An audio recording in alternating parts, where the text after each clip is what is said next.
guys, welcome to my YouTube channel. If today is your first time tuning in or stumbling or discovering this channel, you're very welcome. And if you are returning, please thank you so much for supporting your girl. And please do not forget to subscribe, to like, and to comment. Let us keep this community alive. Let's keep the conversation coming up.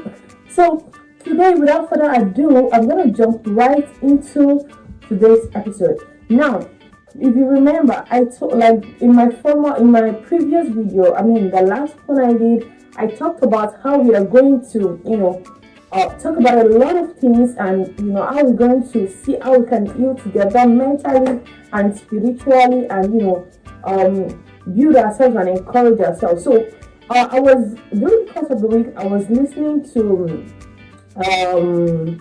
I don't know if any one of you know this lady, Adiola Fayon. She was actually narrating her ordeal, what she went through, the journey of her second childbirth. And at first I was like, okay, I wanted to start up this video, but I have a lot of pending topics to discuss with you guys, but I didn't know how to just how to start. So when I listened to her video, and she was encouraging women who had gone through the same phase to please share their experiences, and so that we can help each other. Honestly, something struck a chord in me. I listened to that video, and I was shedding tears. I was in so much tears because I could relate to what she was saying. She went through a whole lot, and the fact that we women had to give our lives, we have to give everything in the process of bringing another human being to life. It's something that is really underrated. And you see, a lot of women are so they are shy, or should I say shy, or feeling as if I'm not the first, so I shouldn't really share my experiences. But meanwhile, if you don't share your experiences, others might just feel so alone in their condition and feel as if they are the only one that is going through it. Meanwhile, they are not alone. Some women are also going through the same process, but because they couldn't come out to share, and a lot of people could not get to actually hear from them. Because when you hear other people's story, it gives you strength that, okay, I was not the only one. I am not the only one going through this. So if this person can overcome it, then God is for me as well. The strength, you can draw strength from other people's testimonies. And I really drew strength from our testimony, and it prompted me to want to share this. So I'm going to start this series. I don't know, honestly. Let me see where I can start from, to capture the whole story. You know what? We're going to have a whole lot of episodes on this one, so we're going to talk about everything. Alright, so it started before I had Jedida. Alright, okay, Jedida is my second baby. Now I have the third baby, but Jedida was my second child, and she was, before I got pregnant with Jedida, I was with the mom. The last time I did video, that was when I actually stopped recording videos. When I was pregnant with her, I was very tired. It was like the most stressful pregnancy I've ever. Like, it was really stressful. I was always very tired. I could hardly hold anything. In fact, I could hardly get up. When I'm standing up, it's as if like 10 people are standing up with me. I'm carrying like 10 human beings in my body. My body was heavy, my legs were swollen, were big, and even I could hardly have strength to talk. So that was when I actually stopped doing recording videos. So when she says that even during the period when she was in that particular period, she was still recording. I gave it to her. I cut her. She be pro. Like, she's really, really strong-willed. And some of us are not that strong-willed, though. Seriously, me, I even forgot it. Me, that I could not even get to makeup or to put powder on my face. It was so bad. Like, it was really, really bad. And see, that pregnancy really, it took a lot from me. That pregnancy took so much from me. And by the time I realized that what has been really taken from me, it was after I gave birth. Meanwhile, during the course of the pregnancy, I had a lot of complications. There was a time I was diagnosed with kidney problems, and because of the language barrier in Romania, and they speak Romanian, and I do not understand Romania at all. So sometimes you just try to like translate it to the barest minimum, and they're just like, "Oh, you have a kidney problem," and it was during COVID, right? I was pregnant with Jadida during COVID. So you have kidney problems, and getting to doctor, then I was about 5 or 6 months, I guess, and getting to the hospital, and they were confirming it. A lot of them were like saying a lot of things. So I was hospitalized for a couple of days, and afterwards, after the whole thing, we're just there, my husband, we're holding and praying. Then I called my best friend, and we're like, she was praying with me on the phone, like, it's not a portion in the name of Jesus. So I called my family, everybody was praying with me. I was pregnant and diagnosed with kidney problems. So I don't even know what to do. At that point in time, I was just so confused. I was just crying. I was like, God, why? God, why? So after a series of tests was done, after a series of, examinations and everything, x-rays and, whatnot, then they were like, the doctor confirmed that, okay, they came to me with the first X-ray shows that I had kidney problem. Then they came to me with a second X-ray.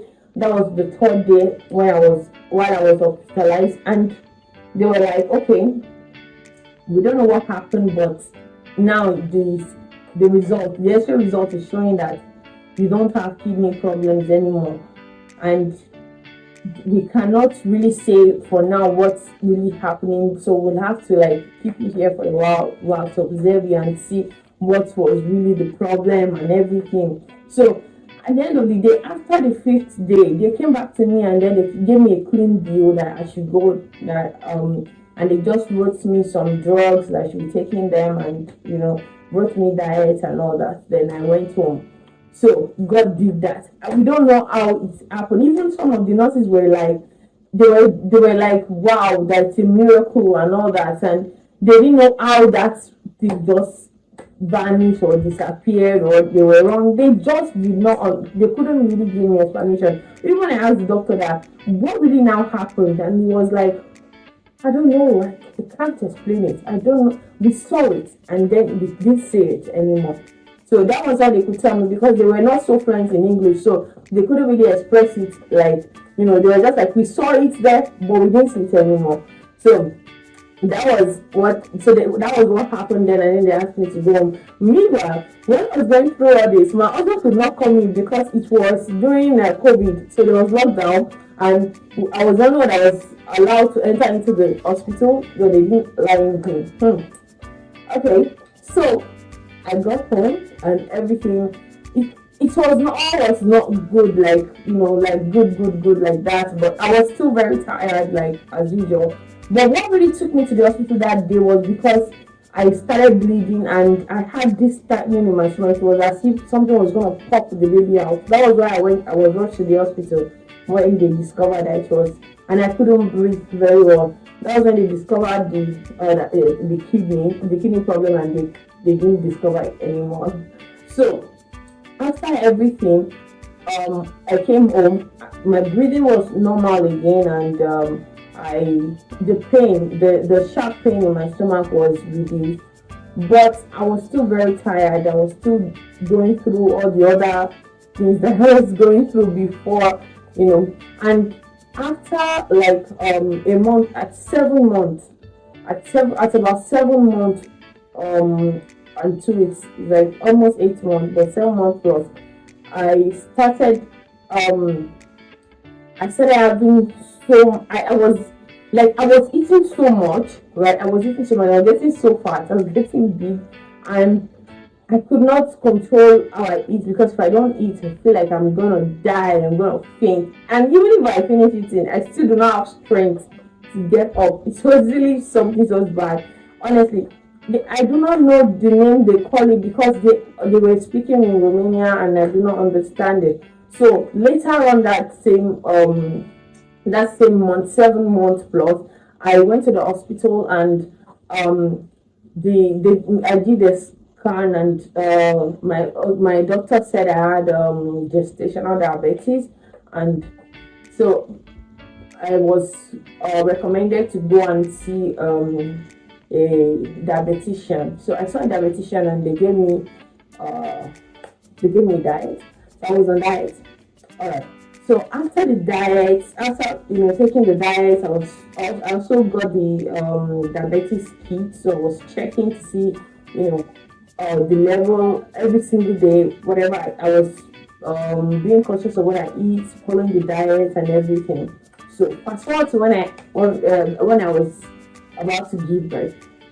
Normally, my due date was supposed to be December, alright? But this baby refused to come out. 39 weeks, nothing. 40 weeks, nothing. Then it was already past my due date, so I went to the hospital, told the doctor, and then my doctor was like, oh, like this is really strange and everything. So I was already 40 weeks gone. So she was like, okay, so this is what she's gonna do. Like, she's going to induce labor. She's going to induce me to, for labor. And before then, I was diagnosed with anemia. So I had anemia. I've always had anemia, anyways. I've always had anemia. Even before the baby came, even before I was pregnant, I had anemia. I'm always anemic. Okay, so when the baby was not coming, and I was really having labor pain. I was having really serious contractions for 2 weeks. I was having serious contractions for 2 weeks, but I was not dilating. So this particular day, I went to the hospital. 2 days after my due date, I went to the hospital, and the doctor told me that she's gonna admit me regardless. So to see what happened. So that particular day, she admitted me. She tried everything she possibly could, but nothing happened. So she told me to come back the next week, which was the 41 week. So I went back 41 week. So getting back to the hospital. Meanwhile, that makes it 3 weeks that I've been going through serious contraction without dilating. 3 whole weeks. So at some point I was even bleeding. So I went to the hospital at 41 weeks. Then the doctor was like, okay, she wants me, because she was still insistent on me having a natural birth. She's like, my first baby was natural birth, so said it is really likely for me to have a natural birth again. So she doesn't want me to go through CS, that she would try every possible means for me to have a natural birth. Okay, yeah, fine, no problem. So I went to the hospital as usual. They checked everything, and so she was like, okay, you have a very strong contraction, but you're not dilating. Okay, you know what, I'm going to put you on observation for the night. Then she put me on bed rest, observation for the night. While I was there, the medical director was doing the ward rounds, and then as he was going from one ward room to another, he came to mine, and then he checked, there were other 2 women, they checked them, and then he came to my turn, and he was like, okay, after checking, and he was like, how many weeks are you in? 41 weeks. Then it was really 41 weeks, and you were here. So then he went ahead and was like, okay, where is your file? Then he took my file and everything. Then he goes, the next I just saw that everybody just started running. I was having pain, but I felt that the pain was just normal pain, like childbirth. It's not expected to be easy. So I had already calculated that pain is one of the the labor pain, that normal pain that I'm supposed to be having. But I just saw that everybody started running.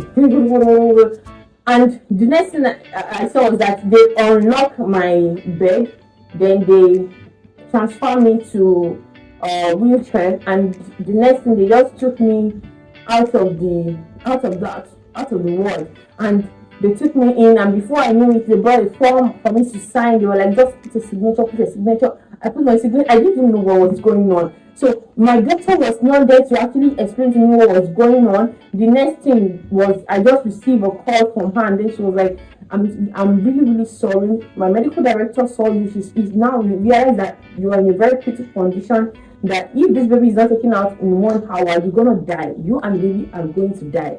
So, and she was like, she had no idea, that she didn't know, and she just put me on that bed rest, that she didn't know that I had already developed complications while I was, in the hospital. So, and everybody was just running around. So she had to, they called her from home. She had already gone. So she told me not to worry, that she would come back. Then she came back that same night, and then before I knew what was happening, they already rushed me to the theater, and you know, they were already doing the operation to bring out the baby. So during the course of this, but because I was anemic before, so when I was going for antenatal, she had already informed me that there is possibility that on my that it might give me that my they might have to give me blood, because I was, I do not have enough blood and all that. Even though she wrote me some blood tonic, some some supplements, iron supplements to take, which I did. I took them, but so she was just like, just in case and everything. So after everything, after the whole operation, it was a successful one. It was a smooth one, and after everything, I started, bleeding so much, and the bleeding was so much, and I remember I was anemic. I did not even have enough blood in me, so they had to look for my blood type and give me some blood to give me strength and everything. So after all this once, it was over. Then you see the most challenging part.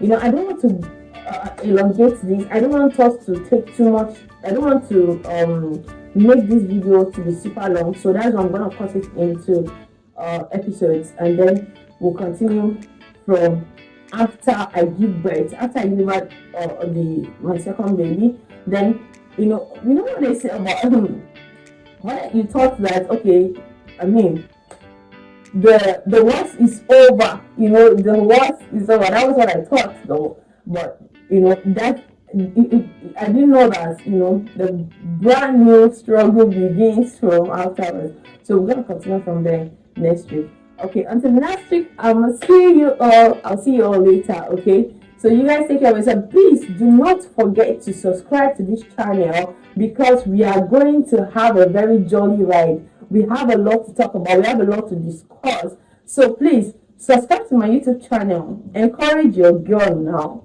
Encourage your girl. Please like, share, and please comment. And I'll see you in my next video. Bye.